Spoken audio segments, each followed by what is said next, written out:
तो क्या आपने भी वो पेंगुइन वाली वीडियो देख ली, या फिर सिर्फ मुझे ही डीएम्स आ रहे हैं कि एक्सप्लेन? और अगर नहीं देखी है तो मैं थोड़ा कॉन्टेक्स्ट दे देता हूँ। दरअसल 2007 में अर्जेंटीना की बर्फीली पहाड़ियों में डायरेक्टर वॉरेन हेज़ॉग एक डॉक्यूमेंट्री शूट कर रहे थे जिसका नाम था encounters at the end of the world. और उन्होंने इस दौरान एनिमल हिस्ट्री की एक ऐसी चीज कैप्चर की जो इससे पहले कभी रिकॉर्ड नहीं हुई थी, कि हजारों पेंगुइन की भीड़ में उनकी नजर गई एक ऐसे पेंगुइन पे जो सेंटर में था। कि वो पेंगुइन ना तो खाने की तलाश में समुद्र की ओर जा रहा था, ना ही अपनी कॉलोनी के पास वापस लौट रहा था। वो बस मुड़ा और चल पड़ा उन पहाड़ों की तरफ जो यहाँ से 70 किलोमीटर दूर थे। वहाँ आगे ना तो खाना था ना पानी, बस एक यकीनन मौत। और डॉक्टर एनिली ने बताया कि अगर हम उसे पकड़कर वापस कॉलोनी में ले भी आते तो भी कोई फायदा नहीं, वो वापस मुड़ता और उन्हीं पहाड़ों की तरफ चल पड़ता। पर सवाल ये है, मगर क्यों?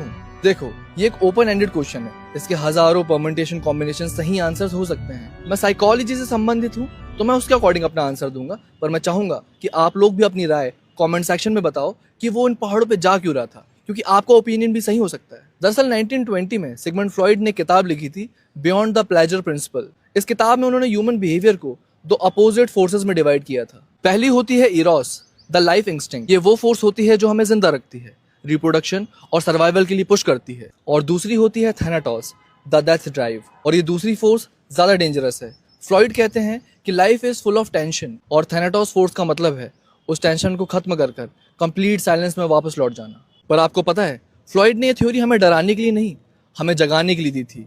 ये थ्योरी ये साबित करती है कि जिंदा रहना कोई कोइंसिडेंट नहीं है, ये एक अचीवमेंट है। कि हर सुबह जब आप उठते हो और थैनाटोस फोर्स की आवाज को इग्नोर करके आप काम पर जाते हो, तो आप नेचर की सबसे बड़ी फोर्स को हरा रहे होते हो। उस पेंगुइन के पास शायद कॉन्शियसनेस नहीं थी, इसलिए थैनाटोस फोर्स वहां जीत गई, पर आपके पास है।